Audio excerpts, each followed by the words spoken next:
In light of the fact we are faced at this moment with a world that is under siege from vermin who have no qualms about cutting off heads, executing innocents, why in the name of Edward R. Murrow is this nation so focused on the political carnival that started with a hand touch and the overreaction of a guy who believes in force first and no apologies? Here's another political poser, the legalese of what is currently gripping the nation, the standard threat of a lawsuit. And a question those who have no sense of real legal matters keep asking about a trash rag and their charges against Ted Cruz. And let's then focus on the candidate making a charge as we roll closer to the convention.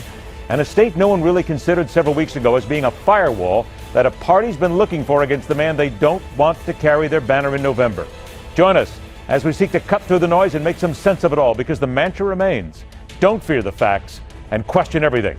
I'm Ed Berliner. This is The Hardline for Wednesday, March 28, 2016.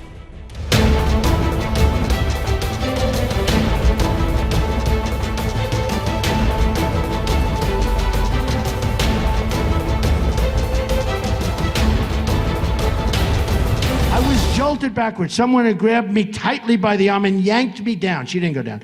I almost fell to the ground. She didn't almost fall to the ground, but was able to maintain my balance nonetheless. But I was shaken. Then she goes, campaign managers aren't supposed to try to forcefully throw reporters to the ground. He didn't do that. And they put out a warrant. I mean, what kind of a country are we in to destroy somebody? It's a good question about what country we're in. There are many singular words one might seek to use in describing this presidential election cycle. Interesting, fascinating, historic, those would all fit. Then again, as you talk to those involved at a deeper level and the voters themselves, we are hearing more often words such as insane, ludicrous, dangerous, ridiculous, useless, and perhaps one day historians will look upon it and grace it with a more fitting phrase: a complete and utter waste of intelligent time. All right, back and forth go the candidates over promises made and reneged. Individual bibs are being created to catch the various whinings. And America's watching as the people of which we request leadership and accountability are making a mockery of this nation and the election process. Just when you thought it could not become more polarizing, more heated, more divisive.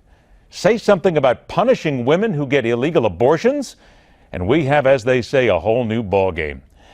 Let's get to work. She is senior fellow at the Ethics and Public Policy Center and noted columnist for the National Review, Mona Charen. He is the political editor for LifeZette with 2 decades experience covering Washington, D.C., which means he has years of therapy facing him one day.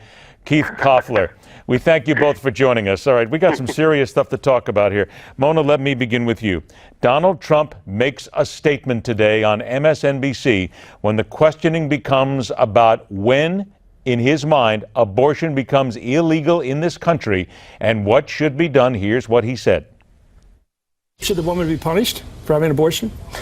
Look, this is not something you can dodge. If you say abortion is a crime or abortion is murder, you have to deal with it under the law. Should abortion be punished? Well, people in certain parts of the Republican Party and conservative Republicans would say yes, they should be punished. How about you? I would say that it's a very serious problem, and it's a problem that we have to decide on. Do you believe in punishment for abortion? Yes or no, as a principle? The answer is that there has to be some form of punishment. For the woman? Yeah, there has to be some form. 10 cents, 10 years, I don't what? know. That I don't know. That Why I don't not? know. I don't know. You take positions on everything else. I do take positions on everything else. It's a very complicated position. Mona, we can play it back, but he said there should be punishment for the woman. We all heard it.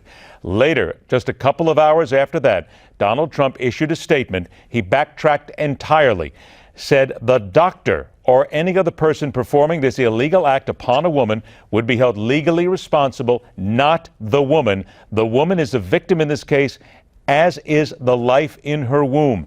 Mona, we have had people on social media and all over the place blowing this up today. They're coming back and saying, pro-Trumpers are saying, you people in the media, all you do is cherry pick, and people are allowed to change their minds, and that's what he did. I need your reaction to all this. Okay, so remember a few months ago when Trump said, I could stand on Fifth Avenue and shoot somebody and I wouldn't lose my supporters? Well, I think that has been borne out. There isn't anything that he can do that will dissuade the hardcore of people who already like him. But as for the rest of these daily controversies, this latest one about his stance on abortion, The fact is, the man bloviates. He says whatever comes into his head. He hasn't given 2 minutes thought to all of the great issues that confront us as a nation. He has no self-discipline. He has no education. And he simply blathers. And sometimes he has to then backtrack and say, oh, well, I guess that wasn't the right position. But he has the capacity with his political ADHD to get this country into tremendous difficulties, if not tragedy, if he ever had true power. Keith, let's look at it from this perspective, and the people who I say are fighting back for pro-Trump. They will say that everybody is allowed to change their mind, people are allowed to evolve, if you will, and people make mistakes. But from a reporting aspect, Keith, and looking at this as this material gets out there, it is said, and that it is reacted upon, does Donald Trump need to be held as tight as possible, right screws to the wall, if you will, on what he has said in this and so many other things, and stop making excuses? You know what? Yes, he does. And, well, first of all, I just want to say that, yes, the years of therapy, but, journalists don't make enough money for that, so that's why we tend to drink. You better wait, because what we're going through right now in the 2016 POTUS chain may force us all to get it included in our medical benefits. Yes, I think that would be a good idea. Yeah, Trump has to be held accountable for that. It's clear that he was asked a question, very basic question that anybody who has any knowledge about the abortion issue and has a strong stance on abortion knows, which is that you do not punish the woman. The woman is offered compassion. It is the people who perform the abortions illegally that are punished. You try to convince the woman not to go ahead with it, and if it happens, they're given only compassion. What that shows is that Donald Trump is really not very familiar with the issue, has not thought it through. Whatever his position is not something that he's done a lot of research on. And this is not the media. This is not the press. This was a legitimate question, and Donald Trump should have had a legitimate answer. We want to point out, too, that Jeannie Mancini, who is president of the March for Life Education and Defense Fund, issued a statement almost immediately, said Mr. Trump's comment today completely out of touch with the pro-life movement, and even more with women who have chosen such a sad thing as abortion. Being pro-life means wanting what is best for the mother and the baby. Keith, to your point then, does this not indicate to people you can try as hard as you want, but Donald Trump, unfortunately, does not have a handle on all of the issues and know them inside and out as a potential presidential candidate should? He absolutely does not have a good enough education on the issues. He's had plenty of time to get that education. He should have done that before he started the campaign. Even his supporters have been urging him to get more fluent in a lot of the issues. He hasn't done that, and that's to his detriment. That's something that, he has people. There are a lot of people who think that his instincts are right, that his character is right, but that, he clearly, to be president, you need to understand what you're talking about, and he's not showing that on several of the issues. Few minutes we have left here. We have to go to the second issue here. Mona, to you. 16 members of the media, female members of the media, have put together a statement asking the Trump campaign to fire Corey Lewandowski, his campaign manager. You are one of those signatories who is sitting there.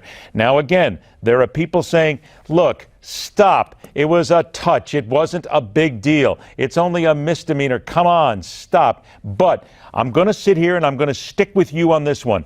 You're a member of the media. You're doing your job. You don't touch people. You don't try to grab them. You don't try to assault them. You don't do this. This is simply not done, and there needs to be some action taken, yes? Indeed. There has to be some red line that you cannot cross when you claim to be a civilized human being. This is thuggish, bully boy behavior. This is kind of mob tactics. It has no place in politics, and especially not in presidential politics. And for a man to physically pull on or attempt to manhandle a woman is particularly egregious. And for Donald Trump and his campaign to continue to lie about this episode, to ignore the evidence, it's just a phenomenal thing when you have audio tape, videotape, you have the eyewitness accounts that all support Michelle Field's account, and yet Donald Trump has, because he's the reality show star, he's able to spin this out into something that will distract people from real issues. like abortion, like ISIS, like other things that we ought to be talking about. But, oh, he's brilliant at making it a big story and getting everybody's blood pressure up about this case. It was cut and dried. He should have fired Lewandowski for his thuggish and bullying behavior. And frankly, the American people should fire Donald Trump for the same thing.